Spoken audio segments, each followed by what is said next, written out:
సాయి భోజన్ ఇది ఒక అద్భుతమైనటువంటి కార్యక్రమం. మీ అందరి సహాయ సహకారాలతో అత్యంత అద్భుతంగా సాయినాథుడు ఏదైతే ఆయన భావన చేశాడో సంకల్పించుకొని ఆనాడు షిరిడీలో ప్రతి ఆదివారం గురువారం తాను స్వహస్తాలతో వండి 10 మందికి భోజనం పెట్టాడో ఆ సంకల్పాన్ని నెరవేర్చే కార్యక్రమమే సాయి భోజన్. ఏ అకేషన్ అయినా అవ్వచ్చు, ఏ అకేషన్, ఏ శుభకార్యం, ఏ కార్యమైనా దాని సందర్భంగా మీరు కూడా ఈ సాయి భోజనంలో పాలు పంచుకోండి. సాయి కృపకు పాత్రలు కండి. జై సాయినాథ్. తర్వాత అంశం మనం చూసినట్లయితే 43-44 అధ్యాయంలోనే బాపు సాహెబ్ జోగ్ యొక్క సన్యాసం. బాపు సాహెబ్ జోగ్ ఈ కథ చాలా అద్భుతంగా ఉంటుంది. సకారాం హరి ఉరఫ్ బాపు సాహెబ్ జోగ్, ఇతని పేరు సకారాం హరి. 1910 సంవత్సరం సర్కార్ ఉద్యోగం నుండి విరమించిన తర్వాత భార్యతో షిరిడీకి వచ్చి ఇతను నివసించడం ప్రారంభించాడు. ఇతడు చావడిలో, ద్వారకామాయిలో హారతిస్తూ ఉండేవాడు ప్రతినిత్యం. జోగ్ ప్రతినిత్యం మేఘశ్యాముడు జోగ్ అంత మహనీయుడు, అదృష్టవంతుడు, అద్భుతమైన భక్తుడు బాపు సాహెబ్ జోగ్.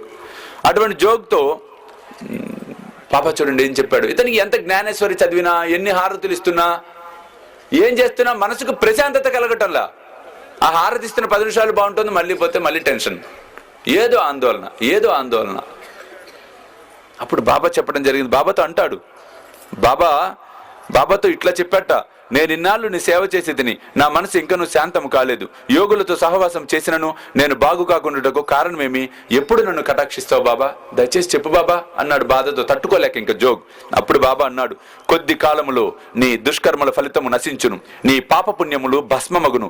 ఎప్పుడు నీ అభిమానమును పోగొట్టుకుని మోహమును రుచిని జయించదవో, ఆటంకములన్నిటినీ కడచెదవో, హృదయపూర్వకంగా భగవంతుని సేవించుటకు సన్యాసము పుచ్చుకొనేదవో, అప్పుడు నీవు ధన్యుడవయ్యేదవు అని చెప్పి సాయిబాబా చెప్పడం అనేది జరిగింది.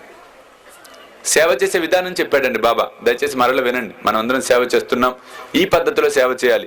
ఏమిటా పద్ధతి? కొద్ది కాలములో నీ దుష్కర్మల ఫలితములు నశించును, నీ పాప పుణ్యములు భస్మమగును. పాపము పుణ్యము బ్యాలెన్స్ రెండు పోవాలి అంటున్నాడు ఆయన. అంటే చింతన ఉండకూడదు, నేను ఈ పని చేస్తే నాకు పుణ్యం కావాలి, 10 రూపాయలు ఇస్తే పుణ్యం వస్తుందేమో, ఒక కొబ్బరికాయ కొడితే పుణ్యం వస్తుందేమో, బాబా మెళ్ళలో పూలదండ వేస్తే పుణ్యం వస్తుందేమో.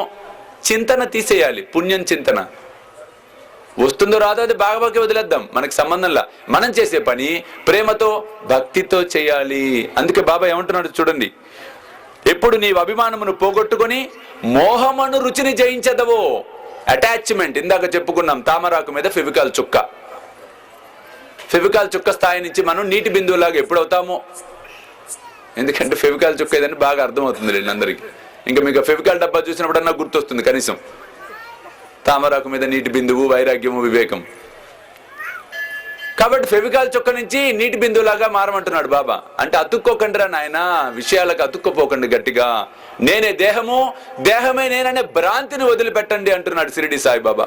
ఆ భ్రాంతిని ఎప్పుడైతే వదిలిపెడతావో, ఆటంకములన్నిటినీ కడచెదవో, వచ్చే ఆటంకములన్నిటినీ పట్టించుకోకుండా ముందుకు పోతావో, హృదయపూర్వకంగా భగవంతుని సేవించుచు సన్యాసము పుచ్చుకునేదవో. హృదయపూర్వకంగా భగవంతుని సేవిస్తూ సన్యాసం అంటే కాషాయ బట్టని కాదు ఇక్కడ బాబా అర్థం. సన్యసించడం అంటే విత్డ్రా అయిపోవటం. ఎక్కడి నుంచి విత్డ్రా అయిపోవటం?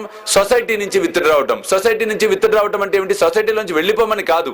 సమాజంలో ఏం జరుగుతున్నా పట్టించుకోకుండా, విషయాలను పట్టించుకోకుండా ఎల్లవేళలా భగవత్ చింతన చేసే స్థితి ఎప్పుడైతే వస్తుందో ఆ రోజున నీకు అద్భుతమైన మానసిక ప్రశాంతత లభిస్తుంది జోగ్ అన్నాడు షిరిడి సాయిబాబా. ఆ తర్వాత కొంతకాలానికి బాబా చెప్పిన తర్వాత ఎలా జరిగిందో చూడండి. అతని భార్య మరణించిందట. జోగ్ భార్య వియోగం పొందిన అనంతరం కొంతకాలం అయిన తర్వాత అతనికి చాంచల్యం తగ్గింది, సన్యాసం తీసుకున్నాడు నిజంగానే. ఆ తర్వాత బాబా చెప్పినట్లుగానే పూర్తి స్థాయి సేవ చేయటం ప్రారంభించాడు. మానసిక ప్రశాంతతను పొందాడు జోగ్. జై బలో సమర్థ సద్గురు సాయినాథ్ మహారాజ్ కి జై.